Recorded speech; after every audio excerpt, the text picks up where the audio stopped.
या तो कर्म को इस तरीके से करता है कि भाई मैं ही करने वाला हूँ, उसी से ही उसकी प्रसन्नता है, या फिर कर्म फल की चाह में होगी।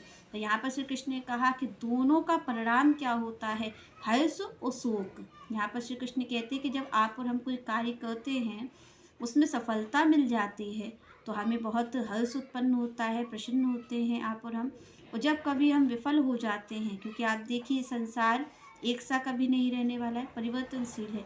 कभी यहाँ पर आप और हम बहुत ऊंचे स्थान पर बैठा दिए जाएंगे और कभी हम नीचे की ओर भी आ जाएंगे। पर आप और हम क्या चाहते हैं, हम चाहते हैं कि भाई हमेशा हम ऊंचे स्थान पर ही बैठे रहें, कभी हमें नीचे आना ही ना पड़े। यहाँ पर श्री कृष्ण कहते हैं कि भाई ऐसा तो संभव नहीं है कि आप एक ही स्थान पर बैठे रहो, क्योंकि संसार परिवर्तनशील है। आप कार्य कर रहे हो तो कभी उसमें आप और हम सफल भी हो जाते हैं और कभी विफल भी हो जाते हैं, दोनों कारण हो सकते हैं।